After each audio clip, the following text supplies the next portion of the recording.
Krishna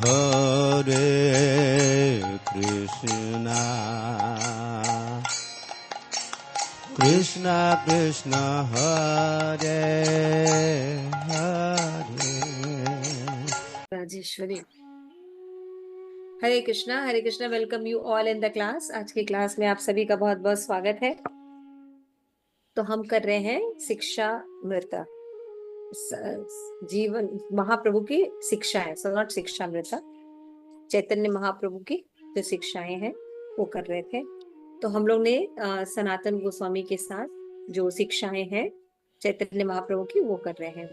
आज हम अध्याय 16 करेंगे, ठीक है ना, कि जो भी शिक्षाएं दी हैं उनका निष्कर्ष क्या है, सनातन गोस्वामी के शिक्षा का निष्कर्ष क्या है. इन शॉर्ट हम देखेंगे कि क्या कर सकते हैं इसका. तो आइए पढ़ते हैं. नमो ओम विष्णु पादाय कृष्ण प्रेष्ठाय भूतले श्रीमते भक्ति वेदांत स्वामिनिति नामिने नमस्ते सारस्वते देवी गौरवाणी प्रचारिणे निर्विशेष शून्यवादी पाश्चात्य देशतारिणे जय श्री कृष्ण चैतन्य प्रभु नित्यानंद श्री अद्वैत गदाधर शिवासादि गौर भक्त वृंद. हरे कृष्ण कृष्ण कृष्ण हरे हरे, हरे राम राम राम हरे हरे. तो चैतन्य महाप्रभु की जय, शिक्षामृत की जय. तो आज बहुत ही इम्पोर्टेंट दिन है ना. आज भद्र पूर्णिमा भी है और आज जो है श्रील प्रभुपाद का संन्यास हुआ था, संन्यास लिया था श्रील प्रभुपाद ने.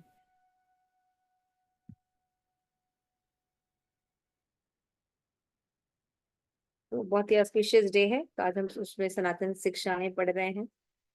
तो हमने देखा था कि चैतन्य महाप्रभु ने आत्मा राम जो श्लोक था श्रीमद् भागवतम का, उसका कितने तरह से उन्होंने बताया अर्थ. किसी को याद है? माताजी 61. Very correct. और महाप्रभु के पहले किसी ने इसी पर आख्यान दिया था? सार्वभौम भट्टाचार्य माताजी शायद. सार्वभौम भट्टाचार्य ने दिया था. कितना तरह से दिया था? 18 प्रकार से.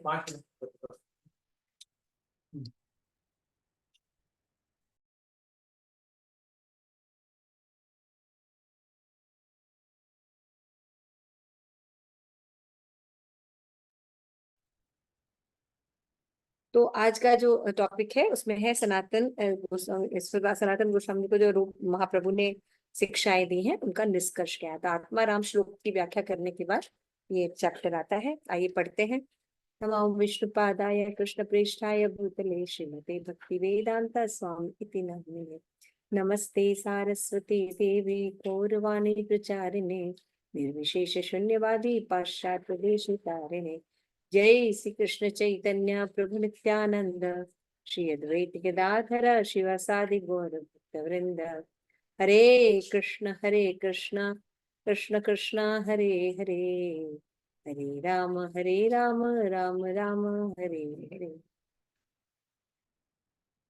यस. तो कोई इसको रीडिंग करना चाहेगा?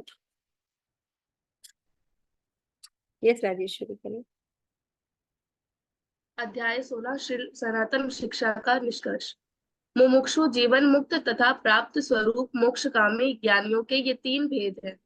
संसार में बहुत से मनुष्य मोक्ष चाहते हैं और इसलिए कभी कभी ईर्ष्या रहित चित्त से भगवान श्री नारायण का भजन करते हैं.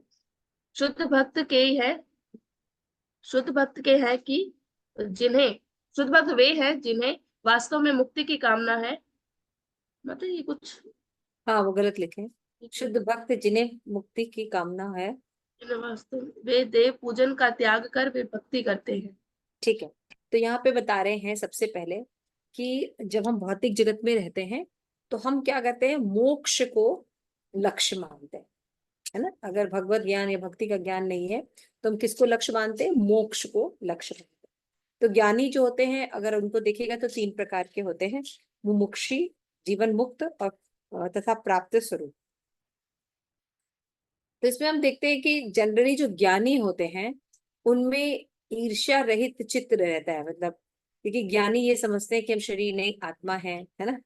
और ये भौतिक जगत जो है वो क्लेशों से भरा हुआ है और हम इसके पार्ट नहीं हैं, है ना। तो इस तरह से वो अपने आप को समझते हैं और सोचते हैं कि वो ब्रह्म में जाके लीन हो जाए, है ना, मोक्ष प्राप्त करेंगे, ब्रह्म में जाके लीन हो जाएंगे। तो जब उनके हृदय से, ऑब्वियसली पायस हृदय तो हो ही जाएगा, है ना, ईर्ष्या द्वेष से विमुक्त होंगे तभी तो वो आत्म साक्षात्कार कर पाएंगे और परमात्मा के साथ अपना लिंक स्टैब्लिश करते हैं कि वो भगवान के पार्ट है और आत्मा है, शरीर नहीं है। ये जो भौतिक जगत का जो क्लेश है इसके पार्ट वो नहीं है ना। तो फिर और ये कैसे ईर्ष्या द्वेष ये जो चीजें हैं, काम क्रोध लोभ मोह मद मत्सर्य, इन पर वो काफी वर्क करते हैं तो थोड़ा बहुत उसमें जो है वो कंट्रोल रहता है। लेकिन वो भगवान का भजन करते हैं, नारायण का, है ना। क्यों करते हैं? क्योंकि उनको भगवान परम सत्य कौन है इसके बारे में नॉलेज नहीं। तो वो नारायण का, जो नारायण फॉर्म का भजन करते हैं और मुक्ति के लिए कामना करते हैं। तो यहाँ पे हम समझ सकते हैं जो ज्ञानी होते हैं तो देव पूजन नहीं करते हैं, नारायण पूजन करते हैं। क्लियर हो रहा है? और वो क्या समझते हैं कि Brahma Brahma realisation top most realisation होता है। जब वे बता रहे चैतन्य चरितामृत में मध्य लीला चैप्टर 24 और श्लोका नंबर 1 to 9, जीवन मुक्त अनेक से दुई भेद जानी, भगत जीवन मुक्त ज्ञाने जीव मुक्त मानी। भगते जीवन मुक्त गुण कृष्ण होए, कृष्ण भजे शुष्क ज्ञाने जीवन मुक्त अपराधे अधोमजे।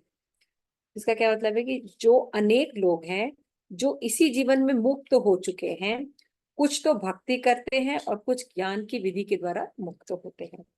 जो लोग भक्ति द्वारा मुक्त बनते हैं वो कृष्ण के दिव्य गुणों के तरफ अधिक अधिक आकर्षित होते हैं। यानी जो भक्ति करते हैं वो भगवान कृष्ण की तरफ आकर्षित होते हैं और उनकी सेवा में, प्रेममयी सेवा में लग जाते हैं। लेकिन जो केवल शुष्क ज्ञान के चिंतन या मुक्त बनते हैं वो अपने अपराधी कृत्य द्वारा पुनः नीचे गिर जाते हैं। क्लियर हो रहा है? तो ब्रह्म में जाने के बाद व्यक्ति का मोक्ष नहीं होता। क्यों? क्योंकि जीव जो है वो सोचता है ब्रह्म से एक हो गया है, लेकिन उनको ऐसे सोचने से थोड़ी होता है ना।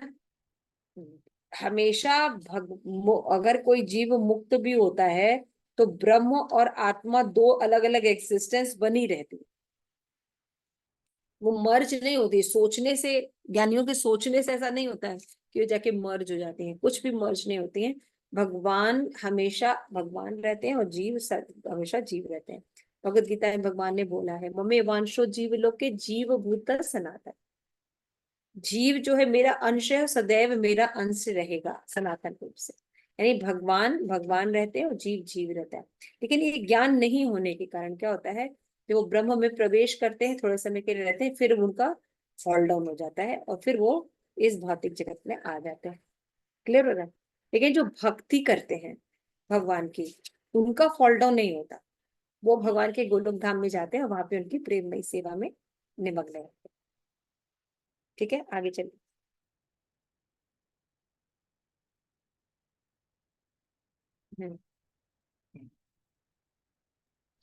हम्म हम्म। इसके समर्थन में श्रीमद् भागवतम 1.2.26 में कहा, संघ से ये मोक्ष कामना भी त्याग कर कृष्ण भक्ति में संलग्न हो जाया करते हैं। हरि भक्ति सुधोदय में कहा है, अहो महात्मन बहुदोष दुष्टो अप्येकेन भात्येष भवो गुणेन सत्संगमाख्येन सुखावहेन कृताग्य नो येन कृशा मुमुक्षा। हे महात्मन, इस संसार में अनेक दोष है किंतु एक गुण है, शुद्ध भक्तों का सत्संग। उसे प्राप्त करो, उसके प्रभाव से मोक्ष कामना भी निवृत्त हो जाएगी। श्रीमद् भागवतम 11.2.37 में उल्लेख है कि मनुष्य की भय का कारण देहात्म बुद्धि और भगवान श्री कृष्ण से अपने नित्य संबंध को भूल जाना है। इस कारण उसमें केवल असत स्मृतियां ही शेष रहती है। ऐसा माया मोह से होता है। पर्याप्त बुद्धि वाला परम ईश्वर भगवान श्री कृष्ण को गुरु एवं आराध्य मानकर पूर्ण रूप से उनकी भक्ति करता है। अतएव यह निष्कर्ष हुआ कि भगवत भक्ति किए बिना चेतना कृष्ण भावना का उद्बोधन नहीं हो सकता। प्राकृत दूषण से यथार्थ में मुक्त हो जाने पर ही पूर्ण कृष्ण भावना भावित बना जाता है।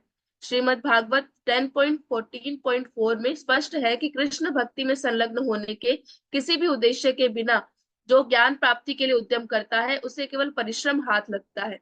उसका जीवन सारहीन है। जीव भगवान का भिन्न अंश है, अतः परम अंशी की सेवा करना जीव मात्र का कर्तव्य है।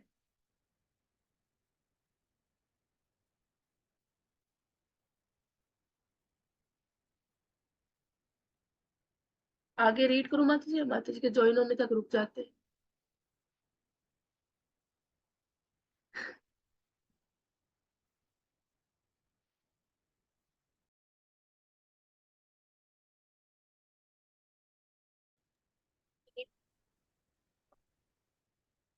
हरे कृष्ण। तो यहाँ पे हमने पढ़ा कि ज्ञानी जो होते हैं उनमें अंतर होता है। ठीक है, आइए पढ़ते हैं आगे। इस सेवा अथवा पढ़िए भक्ति के ऊपर। अभाव में यह विषय दोष में गिर जाता है। महाप्रभु ने कहा कि 6 प्रकार के आत्माराम किसी न किसी रूप में श्री सनातन शिक्षा की समाप्ति करते हुए गौर सुंदर भगवान के श्री चैतन्य कृष्ण भक्ति करते हैं। भाव यह है कि अंत में किसी न किसी समय सभी आत्माराम योगी कृष्ण भक्ति की अनिवार्यता समझकर पूर्ण कृष्ण भावना भावित हो जाते हैं। अत्यंत विद्वान अथवा मूर्ख हाँ, व्यक्ति भी कृष्ण सारांश भक्ति। ये है, हरे कृष्ण, तो सारांश ये है कि आत्माराम शब्द का मतलब मुक्ति भी होता है, मतलब ज्ञानी भी होते हैं, ज्ञानी भी आत्माराम होते हैं। लेकिन यहाँ पे अल्टीमेटली जो आत्माराम की बात चैतन्य महाप्रभु कह रहे हैं वो है भक्त में जब कोई लीन होकर आत्माराम होता है। तो जब तक वो कृष्ण भावना भावित नहीं होता तब तक वो आत्माराम डेफिनेशन में सही नहीं है। तो आत्माराम का मतलब होता है जब कोई ये समझता है कि वो अंश है भगवान कृष्ण का नित्यास, भगवान की प्रेममयी सेवा उसका जो है वो लक्ष्य है, तब तक वो अनिवार्यता को समझ नहीं पाता है ना। तो असली आत्माराम का मतलब होता है जब कोई कृष्ण भावना भावित होता है।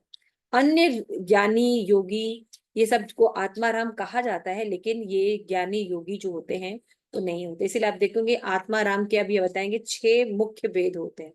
ब्रह्मोपासक आत्माराम, ब्रह्ममय प्राप्त ब्रह्ममय आत्माराम, मोक्षीगण और मुमुक्षु, और अपने नित्य स्वरूप में स्थित भक्ति परायण जीवन मुक्त आत्माराम तथा प्राप्त स्वरूप आत्माराम, ये सभी आत्माराम कहलाते हैं, है ना।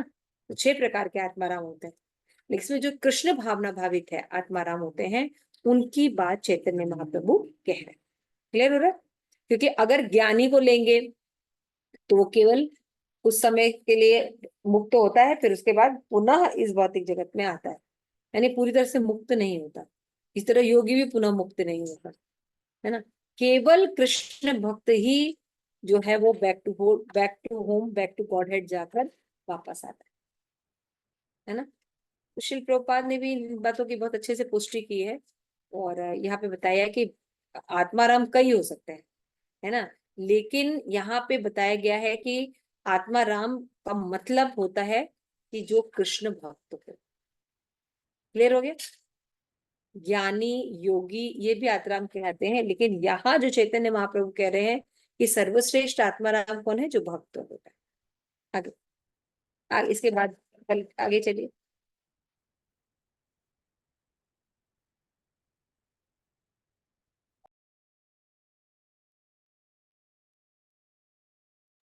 यस, पढ़िए। अपनी आत्मा में परमात्मा का उपासक योगी भी आत्माराम है। आत्माराम योगी 2 है, सगर्भ एवं निगर्भ।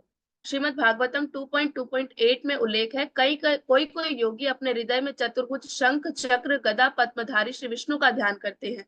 चतुर्भुज श्री विष्णु के चिंतक योगी भक्ति भावित होकर उस अवस्था में लक्षणों को प्राप्त करते हैं। वे कभी रोते हैं तो कभी विरह भाव उत्पन्न हो जाते हैं। इस प्रकार उनका दिव्य आनंद में प्रवेश हो जाता है। उनकी दशा मछली जैसी हो जाती है। सगर्भ एवं निगर्भ इसके 3 भेद है, योग रुरुक्ष, योगारूढ़ और प्राप्त सिद्धि। श्रीमद् भगवत गीता में 6वें अध्याय में इन योगियों का वर्णन है। योगारूढ़ होने के अभिलाषी आरुरुक्ष कहलाते हैं। आरुरुक्ष में विभिन्न उपासनों का अभ्यास एवं मनोनिग्रह होता है, किंतु ध्यान एवं वैराग्य को लक्ष्य बनाकर योगारूढ़ तथा विषय वासना से रहित हो जाने पर क्रमशः मुक्ति होती है। उस समय योगी को योगारूढ़ नामक आनंद की अनुभूति भी होती है। इन योगियों को अगर किसी प्रकार साधु संग प्राप्त हो जाए तो ये कृष्ण भक्त बन सकते हैं। उरुक्रम भक्त भगवान का वाचक है। सारे आत्माराम उरुक्रम भक्ति में संलग्न है। भक्तिमयी सेवा करने के पूर्व वह शांत भक्त कहलाता है। आत्मा शब्द मन के अर्थ में भी प्रयुक्त होता है। कभी कभी ज्ञानी लोग विभिन्न प्रकार के दार्शनिक निष्कर्ष प्रस्तुत करते हैं, किंतु कृष्ण भक्ति परायण साधुओं के संग से वे भी भक्त बन जाते हैं। श्रीमद् भागवतम 10.74.18 में दो प्रकार के योगियों सगर्भ और निगर्भ का वर्णन है। योगी उदर से प्रारंभ करके आंतों पर ध्यान केंद्रित करते हैं। क्रमशः उनका ध्यान हृदय तक पहुंचकर मन हृदय पर केंद्रित हो जाता है। अंत में वे ब्रह्मरंध्र में ध्यान केंद्रित करते हैं। इस स्थिति में योगी सिद्धि प्राप्त करता है। वह जन्म मृत्यु से मुक्त हो जाता है। ऐसे योगी भी साधु संग से भगवान के अहितों की भक्ति करने लगते हैं। आत्मा का एक अर्थ यत्न भी है। प्रत्येक क्रिया में कोई ना कोई यत्न अवश्य होता है। चरम यत्न तो भक्ति की परम अवस्था की प्राप्ति का यत्न ही है। श्रीमद् भागवतम 1.5.18 में उल्लेख है कि उच्च अथवा निम्न लोकों में जिसकी प्राप्ति संभव नहीं, उस परम लक्ष्य को पाने का प्रयत्न करना चाहिए। तात्पर्य यह है कि विषय संबंधी सुख दुख सभी लोकों में समय अनुसार मिलते रहते हैं, किंतु चरम लक्ष्य भक्ति की प्राप्ति कहीं भी सभी लोकों में यत्न के बिना नहीं हो सकती। ब्रह्म नारदीय पुराण में कहा गया है कि भक्ति की परम अवस्था की प्राप्ति हेतु अतिशय गंभीर यत्न करने मात्र से सब अभिलषित अर्थ शीघ्र सिद्ध होते हैं। भक्ति की परम अवस्था की प्राप्ति यत्न बिना संभव नहीं है। श्रीमद् भगवद गीता 10.10 में श्री कृष्ण का वचन है, तेषाम सतत युक्तानाम भजताम प्रीति पूर्वकम ददामि बुद्धि योगम तम येन माम उपयान्ति ते। निरंतर प्रेम भक्ति से मेरा भजन करने वाले भक्तों को मैं वह बुद्धि योग प्रदान करता हूँ जिससे वे मुझे प्राप्त हो जाते हैं। आत्मा का अर्थ धृति और धैर्य भी है। धृति और धैर्य से भक्ति की परम अवस्था सुलभ है। कि आप देख रहे हैं कि एकदम स्पष्ट हो गया कि आत्माराम 6 प्रकार के होते हैं, है ना। लेकिन सभी में बताया गया है कि अगर वो भक्ति नहीं करते तब तक वो उस आत्माराम की बात जो चैतन्य महाप्रभु कह रहे हैं, जो कृष्ण भावना भावित है, वहां तक नहीं पहुंच सकते। तो ज्ञानी है या योगी है, ये सभी जब किसी शुद्ध भक्त की संगति में आते हैं तो वो भी शुद्ध भक्त बन जाते।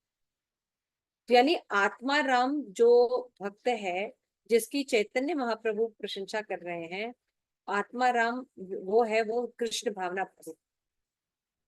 ज्ञानी योगी की बात नहीं कर रहे, क्योंकि इनके डेस्टिनेशन प्योर नहीं होते हैं, ये वापस फॉल डाउन हो ही जाते हैं, है ना। उसके बाद बताते हैं कि मुनि शब्द के भी अनेक अर्थ हैं और पक्षी भृंग भी भेद है। निर्ग्रंथ का अन्य अर्थ मूर्ख जन है ना। निर्ग्रंथ यानी ग्रंथ से कभी भेंट ही ना हो ऐसा भी अर्थ हो सकता है ना। तो यहाँ पे उल्लेख है कि पक्षी भी कृष्ण भक्त है। शुद्ध भक्तों की कृपा से मनुष्य क्या, पक्षी, कोई भी जीव जंतु भी भगवान के भक्त हो जाए। श्रीमद् भागवतम में ऐसा वर्णन है कि पक्षी भृंग मूर्ख भी भक्ति करते हैं। तो यानी भृंग गण सदा श्री राम और श्याम का अनुगमन किया करते हैं। और श्री कृष्ण ने भृंगी की भक्ति का वर्णन भी किया है कि हे परम यशोमय आदि पुरुष बलराम जी, हे भ्रमणगण, आपका यशोगान और भजन करते हुए आपका अनुगमन करते रहे हैं। वे वास्तव में भ्रमर नहीं है, यथार्थ में मुनिगण है जो आपकी आराधना करके इस अवसर का लाभ रह रहे हैं। आप साधारण जनों के लिए अज्ञे हैं, किंतु ये आपको जानते हैं, इसलिए आपका योगदान करते हुए आपका गुण अनुगमन करते हैं। तो आप देखते होंगे कि दुनिया में बहुत से लोग होते हैं जो कि भगवान की भक्ति करते हैं। जैसे आदिवासी लोगों को देखिए, गाँव भी देखिए, है ना। तो भगवान की भक्ति करते हैं, भजन गाते हैं, कीर्तन करते हैं। यानी इसका मतलब ये है कि कोई भी भक्तों की कृपा से भगवान की भक्ति कर सकता है ना। आपने कभी इंटरनेट वगैरह पे भी, यूट्यूब पे देखा होगा कि कोई मंदिर है, उसमें बंदर जो है रोज आके परिक्रमा करता है। गाय आती है मंदिर की, रोज परिक्रमा करती है। राज्य में एक गाय है जो रोज आती है और रोज परिक्रमा करती है ना। आपको याद है गोविंद जी का जो मंदिर था, गोविंद जी को रूप गोस्वामी जब ढूंढ रहे थे कहाँ है, तो बताते हैं आप एक गायों में से जो है, एक गाय जाती है और वहां पे हमेशा एक जगह टीले पे चढ़ के दूध देती है। तो भाई टीले पे चढ़ के दूध क्यों देती है? तो भाई खुदाई हुई तो पता चला राधा गोविंद जी निकले उसमें से। समझ में आ रहा है? तो कहने का मतलब ये है कि भगवान की शुद्ध भक्ति से या भक्तों की संगति से कोई भी जीव भगवान का भक्त बन सकता है। उसके लिए ज्ञानी होने की जरूरत नहीं है, योगी होने की जरूरत नहीं है, कोई भृंगी भी भगवान का भक्त बन सकता है। तो इतनी महिमा है भक्तों की। तो भक्त जो होते हैं वो आत्माराम होते हैं। भक्त जो भक्ति करते हैं यहाँ सुखी रहते हैं, और वापस जब भगवत धाम जाते हैं तो वो वापस यहाँ पे नहीं आते सुख दुख में। समझ में आ रहा है? वापस नहीं आते। लेकिन बाकी सभी जो होते हैं वो गारंटी नहीं रहती है, और वो हमेशा ब्रह्म के बाद आते हैं, है ना। योगी जन अपने लोगों को जाके वापस आते हैं, सब भौतिक जगत में वापस आते हैं। केवल भक्त ही बंधन से मुक्त हो सकते हैं। और भक्तों की कृपा से कोई भी, चाहे ज्ञानी हो, चाहे योगी हो, चाहे कर्मी हो, वो भगवान का भक्त बन सकता है, और चाहे जीव जंतु भी। इतना सोची सशक्त है भक्ति। आगे चलिए।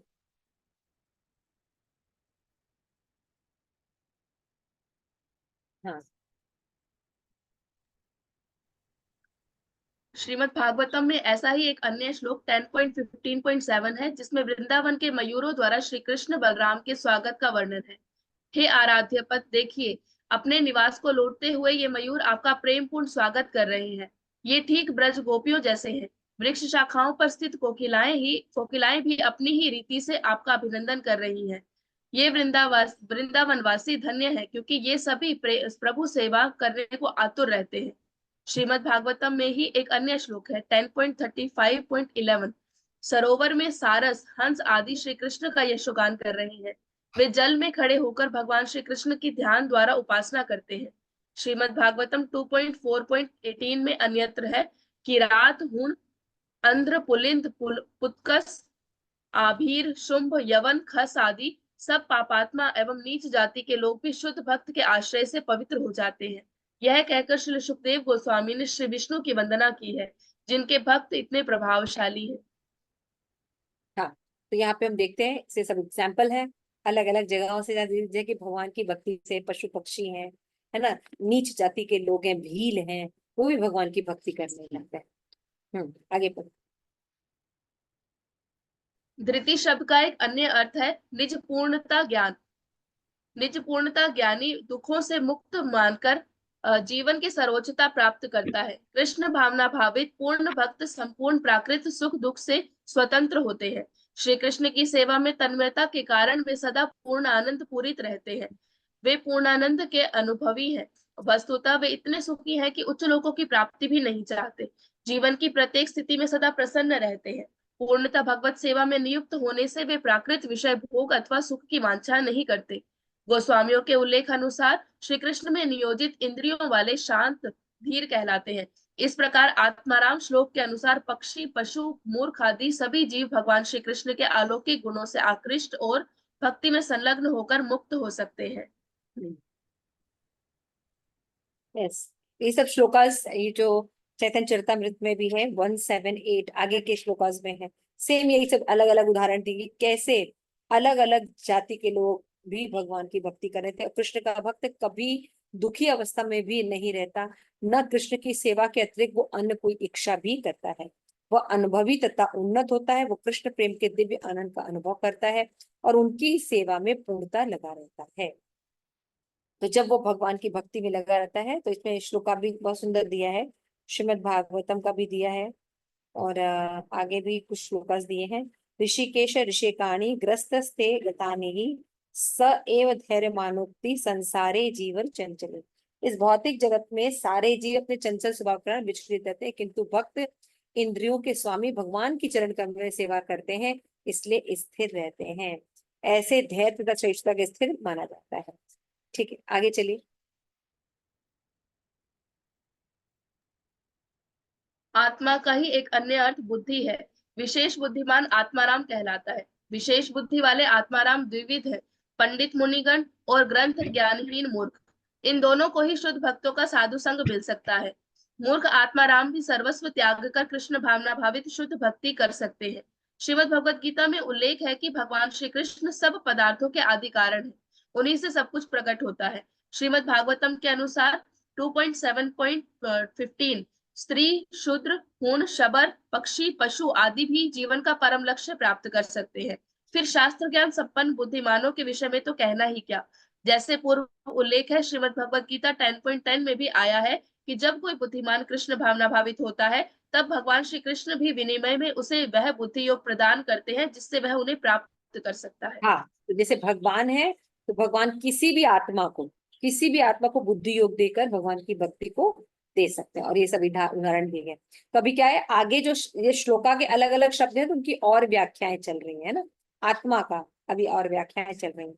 आत्मा राम की 6 व्याख्याएं चल चुकी है, आत्मा की हो सकी है ना। अभी आगे के बारे में तो मुख्य रूप से बताया जा रहा है कि ये जो श्लोक है इसकी कई तरह से व्याख्या हो सकती है, लेकिन इसमें जो आत्मा राम कृष्ण भावना भावित है उसकी बात की जाए।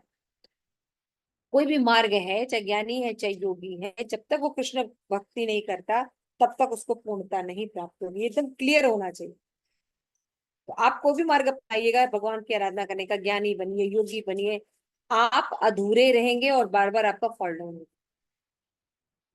जब तक आप भगवान कृष्ण की भक्ति नहीं करते हैं, है ना। ये सब एग्जाम्पल है कि आप जीव की तो बात छोड़ दिए, मनुष्यों की तो बात छोड़ दिए, प्राणी भी होंगे, कोई शूद्र भी होंगे, वो भगवान की भक्ति करने से, भक्तों की संगति करने से भगवान की भक्ति करने लगते हैं और शुद्ध गति को प्राप्त करते हैं।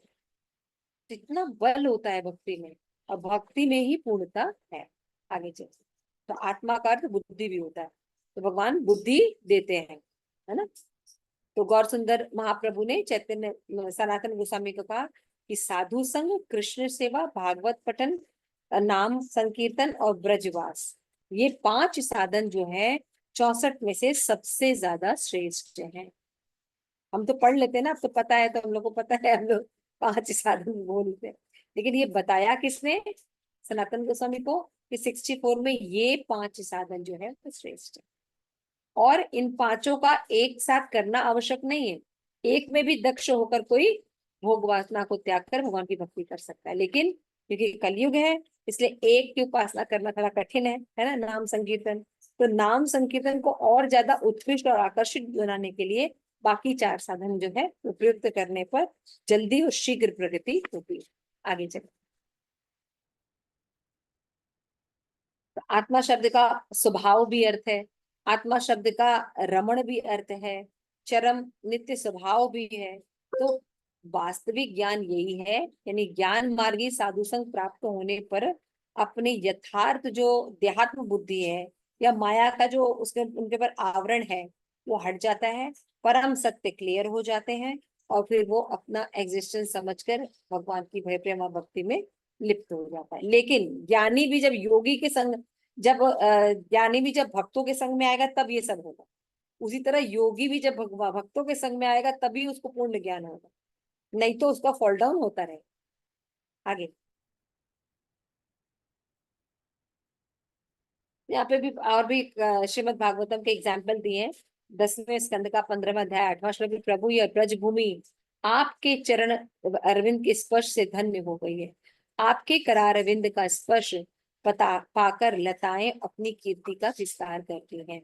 आपकी दृष्टि से नदी पर्वत एवं पशु आदि अन्य धन्य हो उठे हैं, और आपकी भुजाओं द्वारा आलिंगित गोपीगण भी धन्य है। गोपियों ने भी वृंदावन को धन्य कहा। हे सखी, पक्षी, पशु, तरु, ब्रजवासी सखाओं तथा बलराम सहित गोचारण के लिए जाते श्याम सुंदर के दर्शन करने से धन्य हो जाए। यानी भगवान के दर्शन से देखिए सभी धन्य हो रहे हैं। तो कहने का मतलब क्या है? देखिए, जब हम श्रीमद् भागवतम पढ़ते हैं तो हम देखते हैं कि हाँ, ध्रुव महाराज ने तपस्या की, भगवान प्रकट हुए, उन्होंने प्रार्थना बोली और फिर भगवान प्रसन्न हो गए, फिर वो भगवत धाम चले गए, है ना। हम ये ऐसे पढ़ते हैं। लेकिन आप समझिए कि जिस किसी को भी भगवान की प्राप्ति होती है, भगवान की वो जब स्तुति करते हैं, वंदन करते हैं, भक्ति करते हैं, तो उसमें जो है वो शक्तियां जो है वो कार्य करती, ऐसे ही वो नहीं बोलते हैं, समझ रहा है। तो 3 आध्यात्मिक शक्ति होती है, संवित, संधनी और आह्लादनी शक्ति। है ना। तो और आचार्यगण जो है वो बताते हैं कि इनको और क्या नाम दिया जा सकता है, बल, योग और क्रिया शक्ति, है ना। तो योग शक्ति जो होती है वो संवित शक्ति होती है, यानी ज्ञान देती है ना। और चित्त शक्ति जो होते हैं वो जो होते हैं वो बल देती हैं। तो यहाँ पे बल का मतलब पोषण करना, जो बलराम जी करते हैं, इनको संदनी शक्ति कहते हैं। और जो क्रिया शक्ति होती है ना, क्रिया शक्ति क्या होती है, आह्लादिनी शक्ति होती है। यानी राधा रानी जो है वो क्रिया शक्ति होती है, यानी हमें डिवोशनल सर्विसेज में लगा।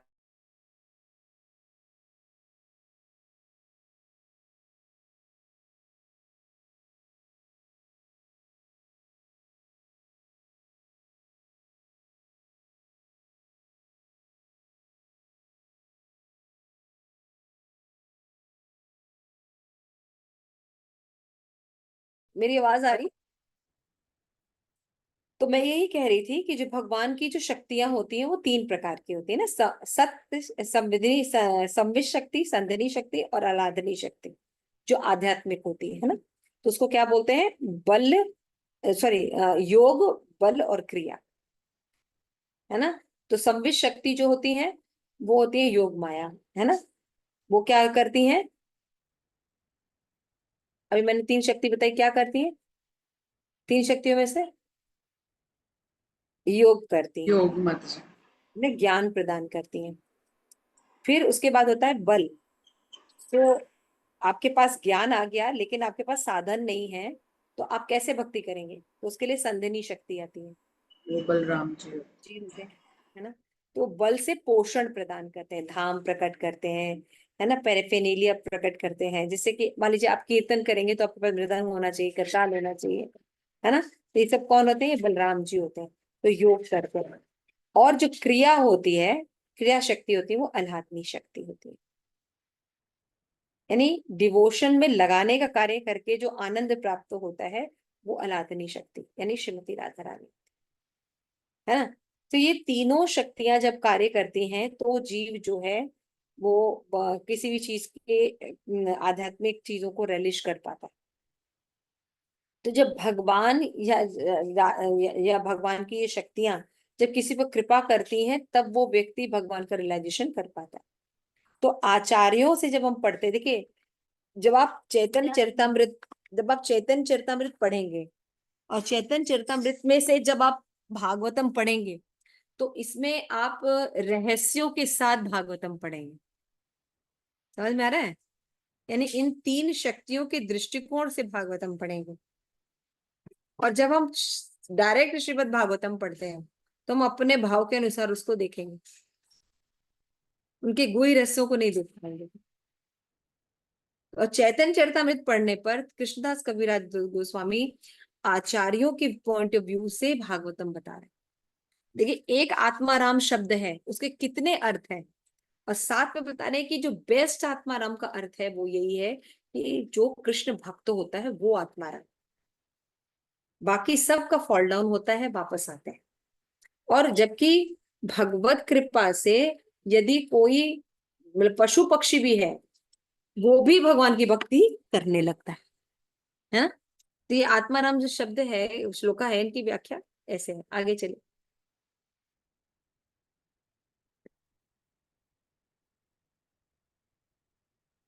उसके आगे चले। तो यहाँ पे भी बताया गया कि देहरामी और आत्माराम जो होगा, और भी आगे वर्णन कर रहे हैं कि शुद्ध का साधु संग मिलने पर वे विषय भावना से मुक्त कर कृष्ण भक्त, ये बार बार वही बता रहे हैं एग्जाम्पल, कि कैसे शुद्ध भक्तों से मिलने पर कोई भी ज्ञानी, योगी या कोई भी प्राणी भगवान का भक्त बन जाता है ना। तो यहाँ पे आगे बता रहे हैं हरि भक्त सुदोय से कि स्वामी मैं पृथ्वी पर राज करने की प्राप्ति के लिए आपकी आराधना करने आया था, किंतु सौभाग्य से मुनि संतों का मुझे संग मिल गया और मैं शुद्र कांच चाहता था और मुझे महारत्न मिल गया। अब मैं एकदम तृप्त हो चुका हूं, मुझे और कुछ नहीं चाहिए। तो भगवान से मिलने के बाद, भगवान की भक्ति के बाद जीव और कोई लालसा नहीं करता है। लेकिन और किसी डेस्टिनेशन पे जाने पर उसको थोड़ा देर के बाद फिर कुछ कुछ कुछ चाहिए होता है। लेकिन भगवान की भक्ति के बाद व्यक्ति संतुष्ट रहता है। आगे चलिए।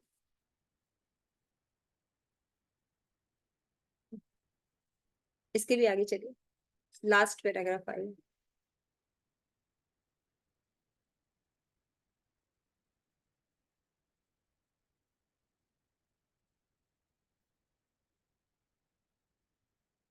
लास्ट पेज कौन सा? माता जी लास्ट पेज तो काफी आगे है, ये स्टोरी है यहाँ पे एक, पता नहीं शायद नारद मुनि की, तो आगे लास्ट में पहुंचू मैं। तो ठीक है, वहां पे वही स्टोरी है कि किस तरह से एक जो नारद मुनि है उनको एक मृगारी मिलता है ना, और फिर वो पशुओं को मार देता था, अधमरा कर देता था, है ना। और उसको बड़ा अच्छा लगता था। फिर उन्होंने बताया कि जब नारद देव मिले तो उन्होंने बताया कि तुम ऐसा करते हो, तो कहते मैं पेट पालन के लिए करता हूँ अपने परिवार का। तो कहते ठीक है भाई, परिवार वालों से पूछ के आओ कि तुमको जो पाप लगेगा क्या वो भागी बनेंगे। तो वो गया पूछने के लिए, सबने मना कर दिया। पत्नी ने बच्चों कहा कि तुम्हारा काम है मेरा पालन करना, पाप क्यों हम लेंगे। तो उसको समझ में आ गया, बुद्धि आ गई। तो नारद मुनि कहते हैं कि तुम इस पाप को छोड़ दो और भगवान की भक्ति करो। तो कहते कैसे चलेगा। तो कहते हैं जैसे कि भगवान ये देखो चिड़ियों का पेट भरते हैं, इतने बड़े बड़े हाथियों का पेट भरते हैं, तो क्या तुम्हारा पालन नहीं करेंगे, तुम्हारा भी पालन करेंगे, तुम्हारे परिवार का भी पालन होगा। तो सब कुछ छोड़कर भगवान की भक्ति करने लगता है। अब ये न्यूज जो है पूरी दुनिया में फैल जाती है, गाँव में, ये वो मृगारी जो है नारद मुनि के संग में भक्त बन गया, सब कुछ छोड़कर कुटिया में रह के भजन कर रहा है। तो लोग जो है कोई आटा दे जाते हैं, कोई चावल दे जाते हैं, कोई घी दे जाते हैं, कोई गैस का चूल्हा दे जाते हैं, है ना। और तो मजे से उसके परिवार का भी पालन होता है, उसका भी पालन होता है, और वो भगवान की भक्ति कर रहा होता है। तो भागवत के संग से कोई मृगारी जैसा व्यक्ति भी भगवान की भक्ति करने लगता है। ऐसे एग्जाम्पल्स। आगे चलिए।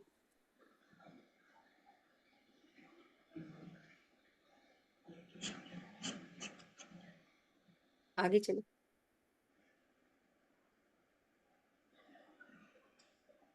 एकदम लास्ट में चलो।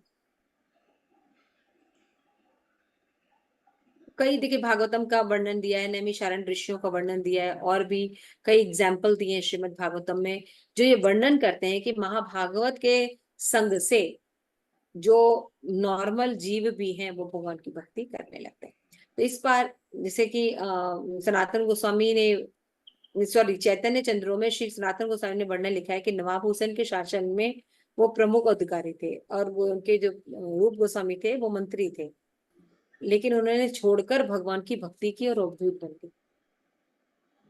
अब सोचिए इतना पैसा था उसको छोड़, उसमें उनको सेटिस्फेक्शन नहीं मिला जो आज के लोगों का एम होता है ना। उसको छोड़कर वो भगवान की, कृष्ण की भक्ति की, यानी कृष्ण भक्ति हमारे जीवन का जो है वो मेन मकसद है। जब तक हम इसको नहीं करेंगे तब तक हमें जो शांति और प्रेम की तलाश है वो पूरी नहीं हुई, है ना। हमको लगता है कि सबसे निरर्थक चीज है कृष्ण प्रेम, या जब टाइम होगा तब करेंगे, नहीं। कृष्ण भक्ति हमारे जीवन का लक्ष्य है। अगर हम इसको नहीं रखेंगे तो इसीलिए जो भक्त होते क्या करते हैं, केंद्र में कृष्ण भावना भावित होकर बाकी कार्य करते हैं, और अपने सारे जो भी काम करते हैं वो भगवान को ऑफर करते चलते, है ना। आप जब तक भक्ति नहीं करेंगे तब तक आपको आपके जीवन की शांति प्राप्त नहीं होगी। बार बार इस जगत में वापस आके दुख भोगना पड़ेगा। केवल भक्ति से ही आप यहाँ पे भी शांति से रह सकते हैं और शरीर त्याग करके अपने घर वापस जा सकते हैं। ठीक है। तो लास्ट में बताते हैं श्री सनातन गोस्वामी वास्तव में अपने समय के सबसे शुद्ध भक्त थे, और उन्होंने बड़े सुंदर ढंग से चैतन्य महाप्रभु की शिक्षाएं प्राप्त की, और उन्होंने बताया कि किस तरह से 64 अंगों में से जो 5 मुख्य अंग हैं उनका महाभागवत या भक्तों के संग में करने से, भक्तों के संग में उनका पालन करने से जीव अपने डेस्टिनेशन भगवत धाम को बहुत आराम से प्राप्त कर सकता है। तो आत्माराम मुनियों का जो अर्थ है कि भगवान की भक्ति इतनी आकर्षक है कि कोई कि पूर्णता भी प्राप्त किया है वो भी भगवान से आकर्षित हो जाता है ना। और कोई मार्ग जो है उस मार्ग को भी जब तक भक्ति से व्यक्ति नहीं जुड़ेगा तब तक वो भगवान की भक्ति नहीं कर सकता। आवागमन का चक्र लगा रहे। क्लियर हो गया? इसलिए कुछ भी बनिए, कहीं सेटिस्फेक्शन नहीं है जब तक कि आप शुद्ध भक्त नहीं बनते। और शुद्ध भक्त क्या कर सकता है? इंसान को तो छोड़ दीजिए, प्राणियों को तो छोड़ दीजिए, वो एकदम निकृष्ट जीवों को भी, जो कि मंद बुद्धि है, पढ़े लिखे नहीं है, पशुओं को भी भगवान की भक्ति कर रहे हैं। ठीक है, आगे नेक्स्ट है, खत्म हो गया। तो यहाँ पे हम खुद देखते हैं कितने ऊंचे पोस्ट पर रहते हैं, धन वैभव सब कुछ था, लेकिन खुद सनातन गोस्वामी और रूप गोस्वामी जो है वो त्याग करके भगवान की भक्ति करते, है ना। हरे कृष्ण, श्री प्रभुपाद की जय, सभी गौर भक्तवृंद की जय, निताई गौर प्रेमानंद।